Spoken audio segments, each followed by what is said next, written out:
the end of Act 4, buoyed up by a fleeting land victory, Antony addresses Cleopatra as Great Fairy.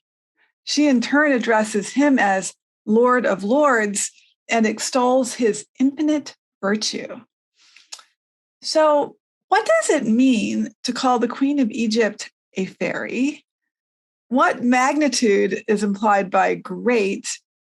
And what does virtue have to do with any of this? Cleopatra identifies herself with the goddess Isis and with the Egyptian deities' Hellenized avatars, especially Venus. In his essay on Isis and Osiris, Plutarch identifies Isis with what he calls the female principle of nature in her mode of becoming. Quote, she turns herself into this or that thing and is receptive to all manner of shapes and forms. Plutarch also describes Isis as a daemon, operating between the demiurge creator god of Plato and ordinary mortals. A hymn discovered in Egypt in 1896 enumerates a truly global itinerary for Isis, who declares her presence among the Amazons and among the Indians. The Isis mythos tapped by Cleopatra sounds infinite virtue in its cosmic plenitude, feminine aspect, and cross-cultural reach. What interests me are the possible connections between Cleopatra and Shakespeare's earlier great fairy, Titania. To what extent are these two great fairies linked by mythographic motifs and also by virtue spaces that are ontological orderings? One shared topos that connects them is the goddess Isis herself. I would like to argue that Isis enters the penumbra of Midsummer through Apuleius's The Golden Ass, translated in 1566. Isis then emerges as a more heightened presence in Antony Cleopatra, now supported by Plutarch, translated in 1603. In these texts, Isis is a sublime nature goddess associated with love and wisdom, as well as with childbirth and mourning. She is Isis Myrionymus, Isis of many names, because she gathers together goddesses from Hellenistic, North African, and Near Eastern pantheons. Okay, so what about magnitude and virtue? Well, the word great is equivalent to the Latin magna and the Greek mega. The virtue of great men is magnanimity, or greatness of soul. So to praise Antony's infinite virtue is to extol his heroic virtus, a greatness of spirit associated with military and political honor and glory in the ancient world. For Aristotle, megalopsychia is a kind of ornament, cosmos, ornament or crown, of the virtues, a beautifully ordered patterning of the virtues taken as a whole. So it has a performative and aesthetic dimension, sometimes associated with magnificence. Because of its masculinist and aristocratic aura, magnanimity is not really a go-to virtue these days. We tend to prefer humbler and more other-oriented virtues like empathy, kindness, and trust. Magnanimity, however, has received two important recent retunings, one by philosopher Robert Brandom and another by intellectual historian David L. Marshall. Turning to Hegel, Brandom associates magnanimity with a hermeneutics of forgiveness that takes place over time. I will call this reparative magnanimity. Turning to Abby Warburg, Marshall associates magnanimity with a mnemonic archiving of images that leads to greater imaginative breadth and psychic resilience. And I'm going to call this iconographic magnanimity. So magnanimity means greatness of soul, but what is a soul? I'm going to use soul today to mean both the potentiality of a living being built through virtuous exercise and the spirit or meaning of a work construed through creative, receptive acts of reading. The soul is also a character, the psyche of classical myth, who undergoes a series of punitive ordeals before being reunited with Eros, as retold by Apuleius in The Golden Ass and illustrated by Julio Romano in his Sala of Psyche. To read magnanimously is to approach works with a disposition of openness, hospitality, and forgiveness towards multiple pathways through a text and its topoi. Magnanimity broadens, thickens, and pluralizes the psyche, soul, or anima. And for me, magnanimity describes the compositional, poetic, and also ethical practices by which Shakespeare responded to his own works and the poetic wisdom of others. I think that by calling Cleopatra a great fairy, Shakespeare may be engaging in what Brandom calls magnanimous, forgiving recollection. He grants to Cleopatra the dignity that Titania is largely denied. That's reparative magnanimity. And Shakespeare does that by participating in a mythographic and iconographic web of images that affiliate his great fairies in a far-flung cosmos of meanings and gestures. That's iconographic magnanimity. So I'm trying to put together several different things here. Let's try it out.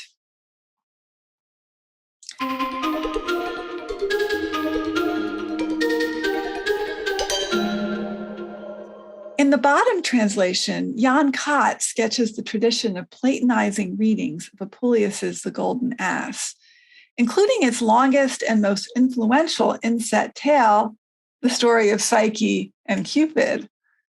Noting that versions of the Psyche story can be found in India, as well as Scandinavia, Portugal, and Russia, Kott compares the travails of Psyche, the wanderings of the ass man Lucius, and the humiliation of Titania. Titania, like Psyche, was punished. The punishment is infatuation with the most base and vile of human beings. But this vile and base person is not transformed Cupid, but the Bacchic donkey. Like the Corinthian matron of Apuleius, Titania sleeps with this carnival ass. Psyche and the lascivious Corinthian matron are combined into the one person of Titania. So, tracking Apuleius as the golden ass, Titania resembles both Psyche and the Corinthian matron, the one higher and one lower, while bottom, of course, is Lucius in the novel by Apuleius. What Kott does not suggest are possible links between Titania and Isis. She's the goddess to whom Lucius prays for redemption on the shores of Corinth at the end of the novel. Both Titania and Isis are moon, weather, and fertility goddesses who draw multiple feminine divinities into their sublime auras. And both, of course, appear to ass men in sensitive landscapes. Imperfectly assimilated to European canons of beauty, moreover, Isis retains traces of a global gorgeousness, a mobile magnificence, which I think we can also see in Titania's wanderings around the world. In her theophany at the end of The Golden Ass, Isis announces herself as the goddess of goddesses. Behold, Lucius, I am come. Thy weeping and prayers have moved me to succor thee. I am she that is the natural mother of all things, mistress and governess of all the elements, the initial progeny of worlds, chief of the powers divine, queen of heaven, the principle of the gods celestial, the light of the goddesses. At my will, the planets of the air, the wholesome winds of the seas, and the silences of hell be disposed. My name, my divinity, is adored throughout all the world, in diverse manners, in variable customs, and in many names. For the Phrygians call me the mother of the gods, the Athenians, Minerva, the Cyprians, Venus, but principally the Ethiopians, which dwell in the Orient, and the Egyptians, which are excellent in all kind of ancient doctrine, and by their proper ceremonies accustomed to worship me, do call me Queen Isis. Wow. So Isis oversees manifold cults and customs, as well as natural forces and powers, a plurality aptly captured by the phrase progeny of worlds. Apuleius's exaltation of Isis as an international goddess bespeaks his own cosmopolitan as a North African who spoke Greek and wrote in Latin, and whose mother tongue may have been Punic.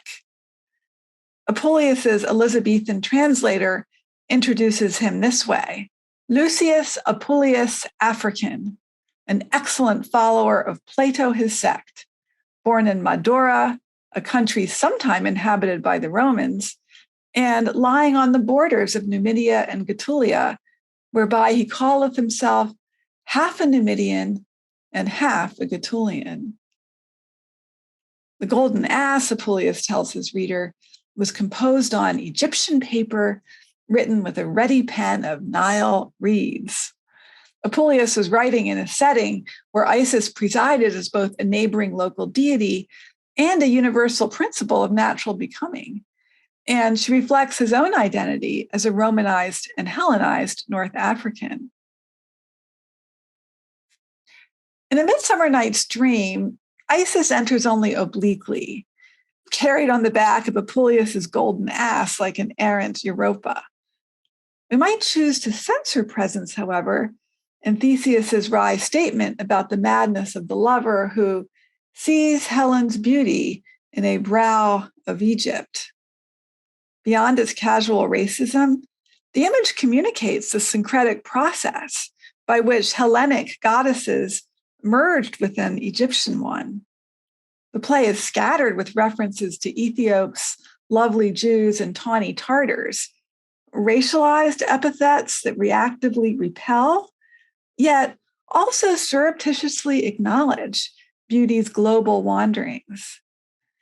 And beauty and wisdom share elastic horizons here. When Theseus depicts the eye of the poet in fine frenzy rolling, he evokes a Vedic tradition shared with Plato, Orpheus, and Pythagoras, all of whom were said to have studied in Egypt. And this Pythagorean Platonism, it was diverse in fact as well as in myth, as seen in the transmigration of Plato in Sufism and Kabbalah. In this Sufi text, Plato tames the animals with music, much as Orpheus does. Apuleius himself wrote Platonic treatises, and classicist Richard Fletcher has provocatively characterized him as an Afro-Platonist, a phrase I really love. So what about Midsummer? Well, James McPeak has pointed out that the words progeny and governess from Adlington's translation of Apuleius appear in Titania's long speech about climate change. What is orderly in the speech of Isis has come undone in the speech of Titania, but both deities manage a dynamic cosmos composed of interdependent systems of weather, agriculture, and cult. So Shakespeare appears to have been recollecting bits of Isis when he composed Titania's longest monologue. In Apuleius, the theophany of Isis initiates Lucius's transformation back into a human being, paralleling the wanderings of Io and her becoming Isis on the banks of the Nile. Shakespeare breaks the theophany in two parts. Titania's first encounter with Bottom in Act 3, and then Bottom's wakening recollection of his dream in Act 4. Let's look at these.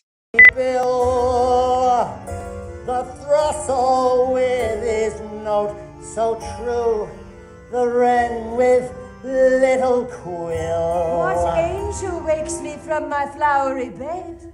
The finch, the sparrow, and the lark, the plain song cuckoo grey, whose note full many a man doth mark, and dares not answer.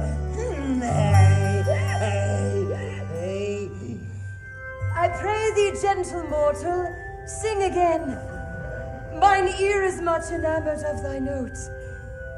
So is mine eye enthralled to thy shape, and thy fair virtue's force perforce doth move me on the first view to say, to swear, I love thee. In Apuleius, the goddess appears to the creature, who gratefully receives her erotology and instruction. In Shakespeare, it's really the creature who is revealed to the goddess. In this bottom-heavy theophany, they are both initiates into the mysteries of fair virtue's force. Titania handles virtue here in a broadly vitalist sense. She environmentalizes megalopsychia as the field of plastic exchanges among beings, states, and images in Shakespeare's thickening forest of references and resonances. The goddess descends, sometimes physically in modern productions, by passing through a moray of Apuleian paradigms. Titania as Isis morphs into Psyche, the beauty who loves a beast, and finally devolves into the Corinthian matron, enamored of an ass. In Marshall's Warburgian terms, the golden ass traverses a series of topoi involving women and animals, and these multiple inscriptions, some high and some low, embower a complex, imaginative, and tonal and ontological space for the union of Bottom and Titania. The Apuleian theophany is completed when Bottom wakes up a man again. As he returns to consciousness and he confirms his human shape, he also recollects the mystery of Titania, who regains her Isaic attributes. So she is both Corinthian matron in love with an ass, and she's a sublime metagoddess who initiates him into the mysteries of being.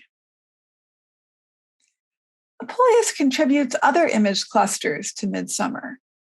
For example, the golden ass repeatedly invokes the ancient image of Venus Anadyomene, Venus rising from the sea, a visual type memorialized in Botticelli's Birth of Venus and shaping Cleopatra's pageant at Cydnus.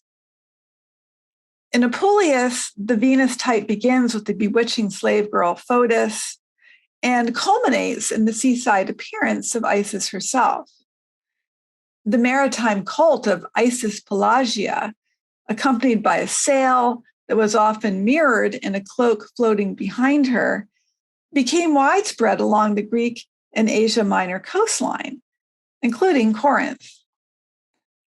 Here is Isis Pelagia in Warburg's collection of Fortuna images, which belong to the larger image group of the dancing nymph, with her billowing garments and her streaming hair. So where do we see that in Midsummer? Well, I think we see that in the image of the Indian votress, whose flowing garments echo the sails of the ship at sea, thus retaining traces of these maritime goddesses and their votive festivals. Meanwhile, the Indian setting opens the play's geography beyond Europe. The travails of the votress also evoke the childbirth offices of Isis, who merge with Lucina and Diana at Ephesus and elsewhere.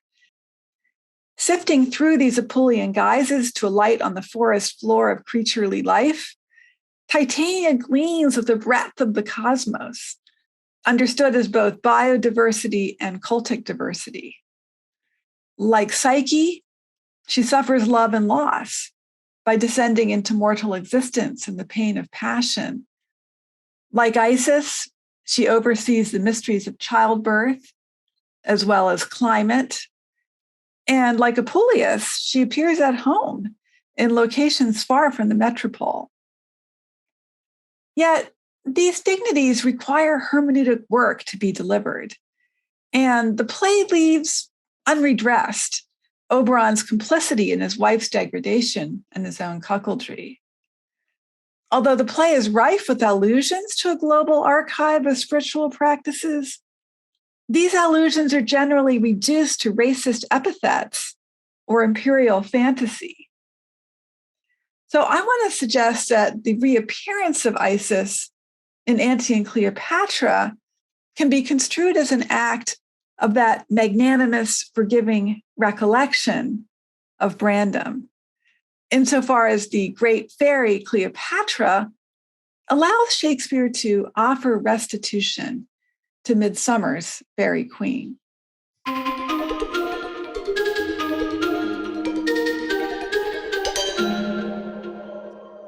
It's well known that Cleopatra handles the iconography of Isis as part of her political theological press kit. What is fortuitous and fantastic in A Midsummer Night's Dream becomes historical and deliberate in Antony and Cleopatra, where myth and spectacle are instruments of state. Titania descends into creaturely life, becoming an earthly Isis. Cleopatra, on the other hand, makes an upward ascent from the metamorphic mud of the Nile into a new relationship, which is both prudential and transcendental, with her own cult. In the process, to quote the psalmist, she takes captivity captive, refusing the humiliations to which both Titania and Hippolyta are subject.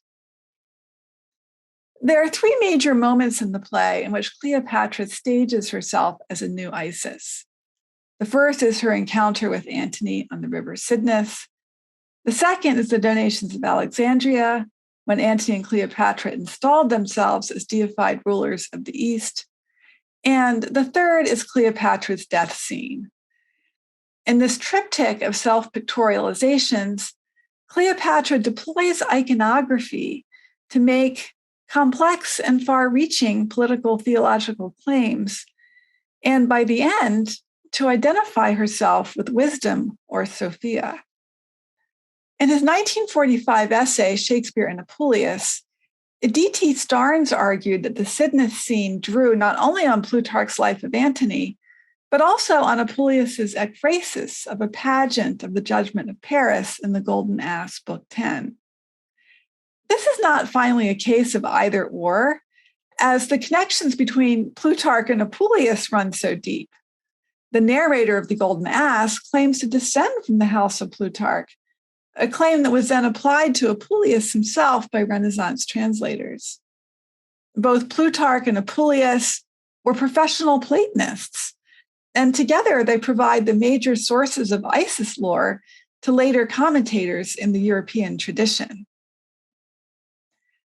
Another possible link, in addition to the pageant of the Judgment of Paris, is the navigium Isidis, the naval festival of Isis described by Apuleius in Book 11. Here is Apuleius. The great priest, compassed about with diverse pictures according to the fashion of the Egyptians, did dedicate and consecrate with certain prayers a fair ship made very cunningly, and purified the same with a torch, an egg, and sulfur. The sail was of white linen cloth, whereon was written certain letters which testified the navigation to be prosperous. The mast was of a great length, made of a pine tree, round and very excellent, with a shining top. The cabin was covered over with coverings of gold, and the ship was made of citron tree, very fair. Then all the people took a great number of fans, replenished with odors and pleasant smells, and threw them into the sea, mingled with milk, until the ship was filled up with large gifts and prosperous devotions. Several details resonate with Shakespeare, especially the idea of a decorative barge or festival float. Indeed, the image is already partly anticipated in the seaside idyll of Midsummer. A vessel built of glistening fabrics is implied in the Indian votress, whose gait and garb mirror and miniaturize the ships at sea. Both the Isis of Apuleius and the votress of Midsummer participate in the image pattern formed by Isis Pelagia, Venus Navigans, and Isis Fortuna, in which goddess, vessel, and seascape were equated through billowing sails and cloaks. Apuleius's cabin, covered over with coverings of gold, finds a parallel in Shakespeare's poop of beaten gold and pavilion, cloth of gold of tissue. The boys with their diverse colored fans in Antony and Cleopatra may draw some perfumed air from Apuleius's great number of vans replenished with odors and pleasant smells. A van is a winnowing basket or shovel, but it sounds like fan, and indeed van and fan are variant spellings of the Latin vanus. Shakespeare draws from Plutarch, but Apuleius may also draw from Plutarch, and all three draw from a sea of visual motifs, as did the historical Cleopatra herself, who is one of the authors of this spectacle. W.S. Heckscher emphasizes the religious character of the original pageant, where Cleopatra intentionally merged Venus with the marine Isis in a political theological overlay of divine types. This liturgical character of the spectacle is recorded in debased form when Enobarbus reports that holy priests bless her when she is riggish. The identification of Antony as a new Dionysus Osiris and Cleopatra as Venus Isis was solidified in the spectacle of the donations of Alexandria, in which Antony and Cleopatra distributed powers and kingdoms and legitimated their children. Octavian remarked with exasperation that she and the habiliments of the goddess Isis that day appeared. G. Wilson Knight sees the image of the two lovers on thrones of gold as melding imperial, erotic, and elemental symbolisms into what he calls the play's transcendental humanism. Knight's extravagant reading captures the participation of these Isis motifs in a mythographic network whose global dispersion and cosmic aspirations cannot be reduced to political expediency. To put Knight's point otherwise, I think Cleopatra, like Apuleius, is an Afro-Platonist. Alexandria became a center of Neoplatonism, whether in the works of the 4th century CE female philosopher Hypatia, or the writings of the Jewish exegete Philo of Alexandria, who was born in Egypt around the time that Cleopatra died. The deuterocanonical works of Jewish wisdom composed in Greek reflect Platonic and Stoic influences, especially in the description of wisdom, Sophia, as a divine female principle. The Septuagint itself was commissioned by the Ptolemies for inclusion in the Great Library or Museon, and it reflected the Greek orientation of the Jewish community in Alexandria. Cleopatra's Afro-Platonism crests in her final Isis staging, which she styles as a return to Cydnus. A feminine hermeneutics of mourning runs through wisdom literature, epitomized by Psyche's quest for Cupid, Venus's lamentation for Adonis, and Isis's reassembly of the fragmented Osiris. Like Isis mourning the broken body parts of Osiris, Cleopatra's elegy for Antony takes him apart in order to reassemble him on a higher plane of being. That hermeneutic elegiac work is also translational and pluralistic, insofar as Cleopatra's elegy for Antony draws out the deep commonalities among Hebrew, Greek, and Egyptian wisdom literatures, as noted years ago by Janet Edelman. The most immediate biblical reference is the mighty angel come down from heaven of Revelations. But that text in turn participates in the cosmic visions of Proverbs and Psalms, where God walketh upon the wings of the wind and appointed the moon for certain seasons. Her blazon also recalls the Shulamite's praise of her lover's body in the Song of Songs. His legs are as pillars of marble set upon sockets of fine gold. So I think Cleopatra sounds a global classicism where pillars, fish, and dolphin crest in a phallic fantasy of self-renewing beauty, bounty, and delight. Turning to her own death, Cleopatra declares her divine aspirations. I am fire and air. My other elements I give to baser life. Leo Perdue describes the Greco-Jewish Sophia of the Septuagint as channeling Stoic pneuma, the creative energy of fire and air. Plutarch identifies Isis with wisdom and with Platonic being, citing an inscription of Isis Athena at Sais. I am all that has been and is and shall be, and my robe no mortal has yet uncovered. Cleopatra's apotheosis partakes in the kind of erudite pageantry that Abby Warburg documented, imagery that Cleopatra inherited from generations of Ptolemaic queens and shared with royal goddess cults across the Mediterranean. And of course, Cleopatra aspires to become fire and air in order to avoid capture by Octavian, which brings us back to Titania. Titania is a divinity who falls in love with a creature, and I think there is something of that in Antony and Cleopatra as well. Although both lovers style themselves as gods, Cleopatra is more insistently identified with divine and magical forces. Antony plays at being a god. I think Cleopatra comes closer to actually becoming one.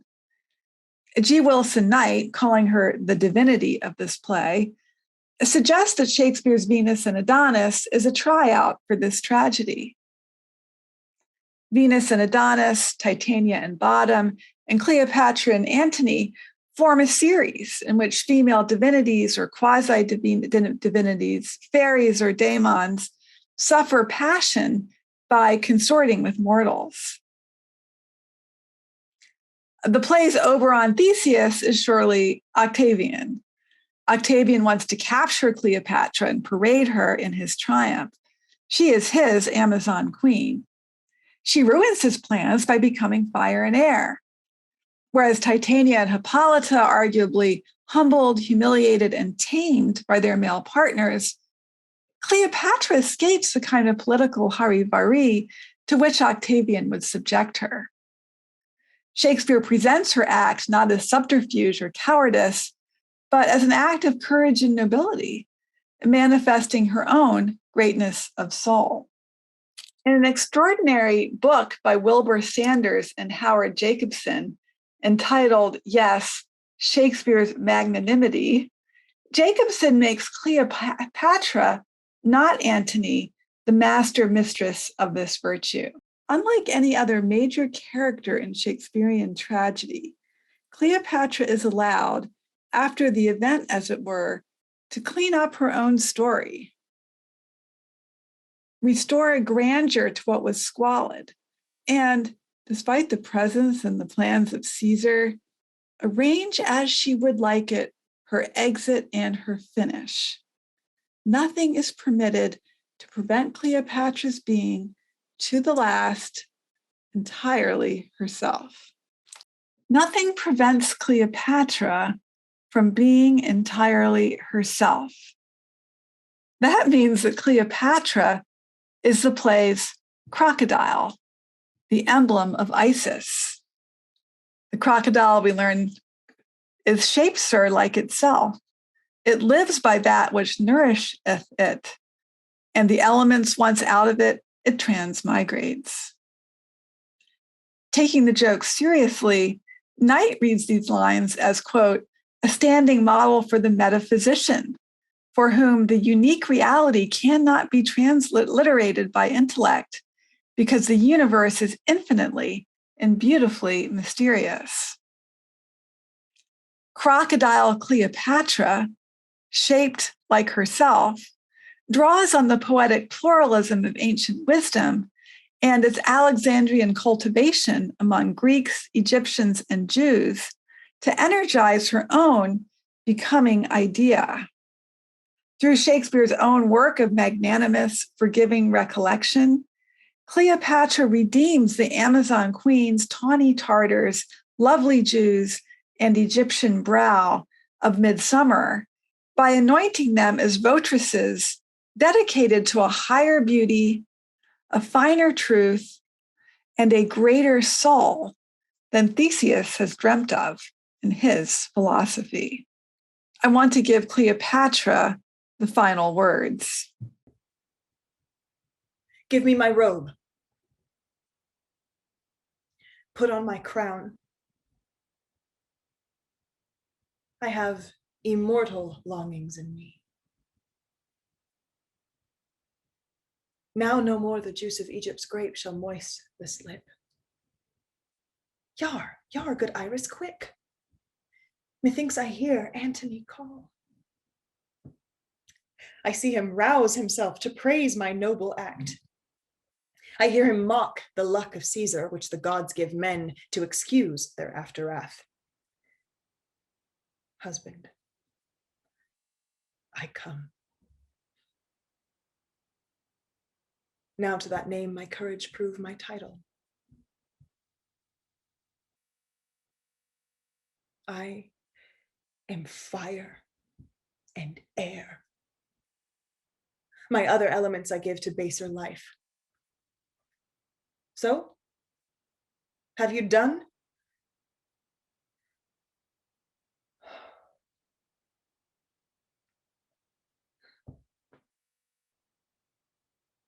Come then, and take the last warmth of my lip. Farewell, kind Charmian. Iris, long farewell. Have I the aspic in my lips? Dost fall? If thou and nature can so gently part, the stroke of death is as a lover's pinch, which hurts and is desired. Dost thou lie still? If thus thou vanishest, thou tells the world it is not worth leave taking.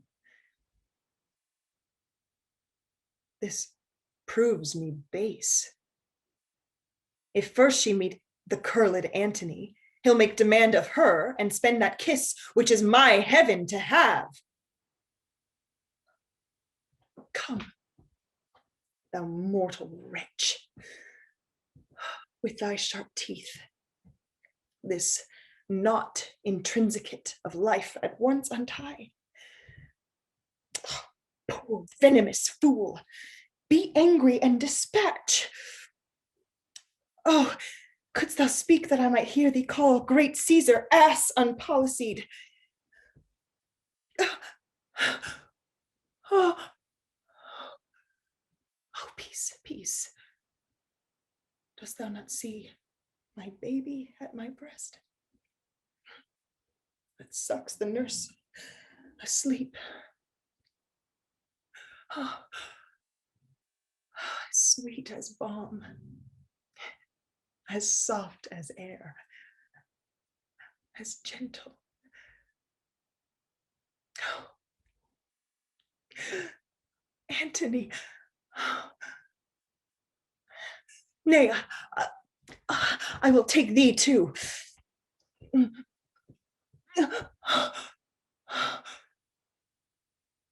What? Should I stay?